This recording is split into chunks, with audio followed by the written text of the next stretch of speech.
Shalom, Israel. This is Bishop Nathaniel. I want you to know that you can view all our Sabbath classes live on IUIC TV. That's right, I said on IUIC TV.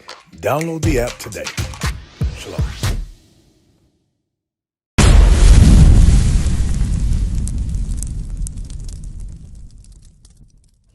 So I'm going to show you a few other laws that you can start doing today that's really easy to do, right? Give me Numbers 15. We're going to start there. Because I want you to see something. On the bottom of all of our garments. Yes. Yeah, you see that? You buy some? Okay. How long have you known you're Israel? Last year, okay. You got that? 1538. Start. This is Numbers chapter 15, verse 38. Speak unto the children of Israel. So this is a law that you should go home and do right away, right? Read. And bid them that they make them fringes in the border of their garments throughout their generation. So it says throughout their generations. That means as long as we're having children, as the cycle goes on, we're supposed to do it throughout all of our generations. Read. And that they put upon the fringe of the border a ribbon of blue. That's why you see right now how we have right here on the border of blue, right? There's a reason why we wear these, and he's going to tell you that in just a second. So this is how God prescribes for us to put this on. It's to help us to do something. Read. And it shall be unto you for a fringe, that ye may look upon it. So when you look upon the fringe, read. And remember all the commandments of the Lord. It helps you to remember the commandments so that you don't break the commandments of the Most High God, right? So let's look at a couple other commandments that you can start keeping today, right? Well, we'll get to the dietary law. Hey, I'm glad you're excited, right? Give me Exodus 20. I want to show you a law that you can keep today, right? Read. Exodus 20, chapter 8. Remember the Sabbath day to keep it holy. So the Sabbath day, right? What is today? Today is Saturday, but it is the Sabbath. But we're going to look at some laws that you have to keep within the Sabbath, right? What do you know that you're supposed to do on the Sabbath?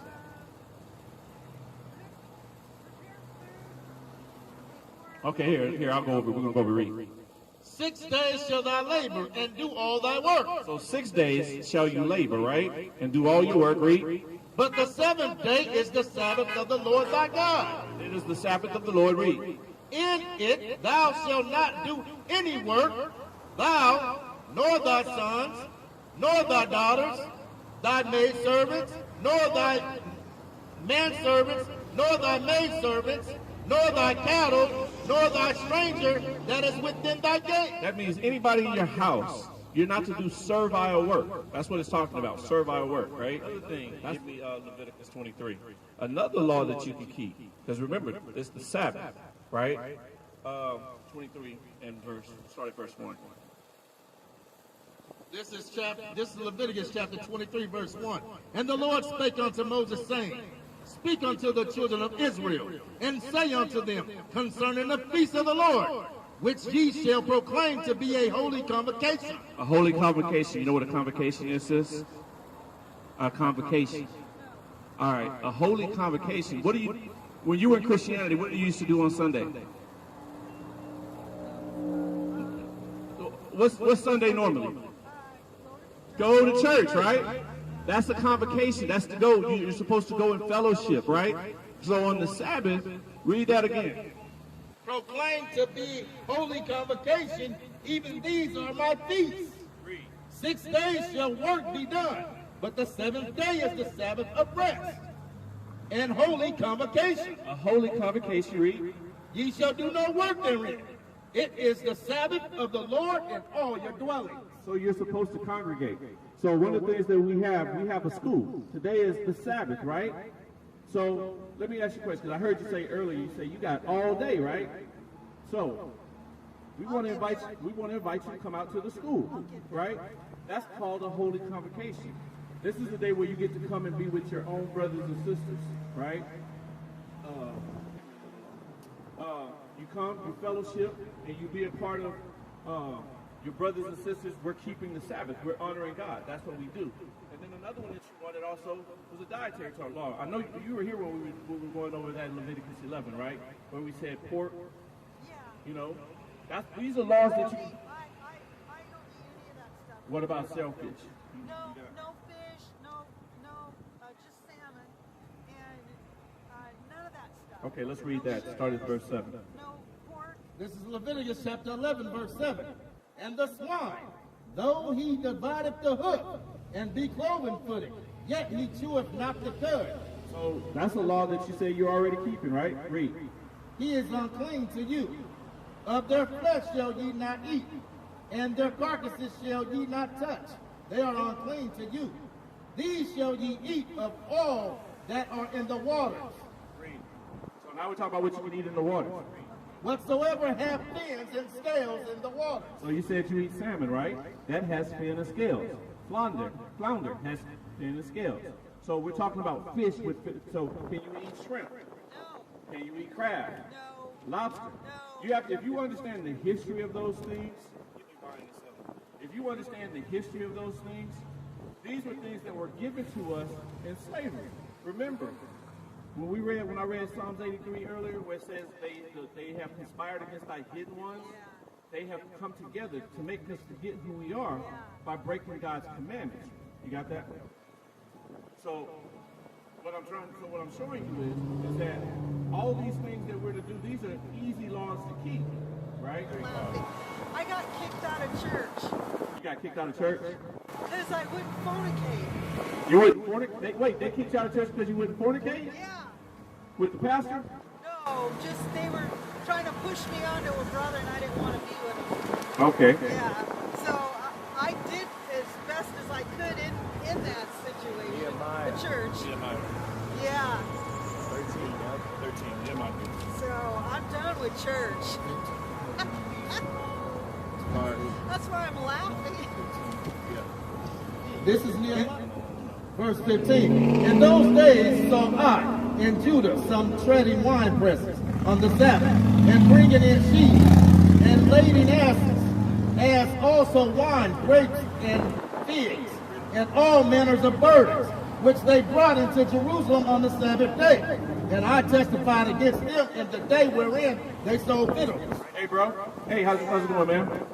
Hold on one second, sis. Hey, bro. What's your name? Huh? Jeffrey?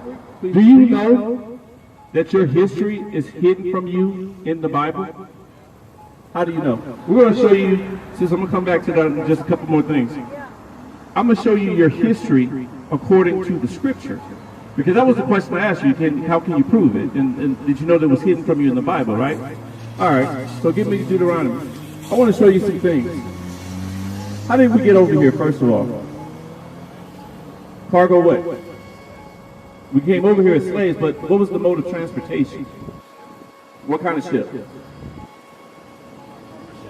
Cargo slave ships, right? You got that? Read. Deuteronomy chapter 28, verse 68. And the Lord shall bring thee into Egypt again with ships, by the way whereof I spake unto thee. Thou shalt see it no more again. So, are you familiar? Are you familiar with how the Israelites came out of the land of Egypt the first time with Moses, right? Okay, so how did they come out? Did they walk? Did they come out on ships? How did they walked across what? The Red Sea, right? So that meant that Israel was still walking distance. But here it says, read that again. Verse 68, and the Lord shall bring thee into Egypt again with ships. He's telling the Israelites, I'm going to send you back to Egypt again, but this time with ships. So you're saying, did they walk into Egypt? Did they walk into Egypt? Did they walk back? He said, I'm going to send you back into slavery on ships, right? So let's find out what he meant, because there's no record in the Bible of the Israelites ever going back into the physical landmass of Egypt, is there? Thank you, sis. Is there any record of that? No. So let's find out what Egypt he was talking about. You got that? Deuteronomy chapter 5, verse 6. I am the Lord thy God, which brought thee out of the land of Egypt. Out of the land of what? Out of the land of Egypt. From the house of bondage. Out of the house of bondage. So what is he saying Egypt is synonymous to? What is the Most High saying Egypt is synonymous to? If I'm going to take you out of the house of bondage. Slavery. So now, go back and read that scripture again. 68. verse 68. And the Lord shall bring thee into Egypt again with ships. So, he said, I'm going to take you back into slavery again. But this time, you're going to go by the way of cargo slave ships. Right? Is that how we got into slavery? Read. By the way whereof I spake unto thee, thou shalt see it no more again. You won't see your homeland again. Read. And there ye shall be sold unto your enemies for bondmen and bondwomen. For bondmen and for bondwomen, so you're going to be sold. What happened when we came over here? I want you to focus on a couple key words in that verse. What happened when we came over here? What happened when your ancestors got over on this side of the country, on this side of the world? Well, no, before we got to, we were already being treated like slaves, but what happened? What's being happened right here? Straight or what? Sold. Auction block, right? Hey sis, in the black jacket, turn around, let me show you something. This is according to the scripture. Read. This is Deuteronomy chapter 28, verse 68. And the Lord shall bring thee into Egypt again Back into slavery. with ships, by the way whereof I spake unto thee. Read. Thou shalt see it no more again. You won't see your homeland. Read. And there ye shall be sold unto your enemies. You shall be sold to your enemies. Who's selling us at this time? White people. We used to scream black power while heroin was pushed. But at the end of the day, nothing's in vain. IUIC has been given a vision. The tents of Judah has risen. Many has attempted the mission. Minor murmuring, omitting, and missing the mark. Just reading that he had the flame of fire in his eyes gave us the spark. We on Paul's mission. We out on the road, purple and gold. From Mexico, Cuba, Haiti, Ghana, Sierra Leone. 144,000 boots banging, concrete crackling. These are our men repented at heart. The scriptures is proof. IUIC, we deliver the truth.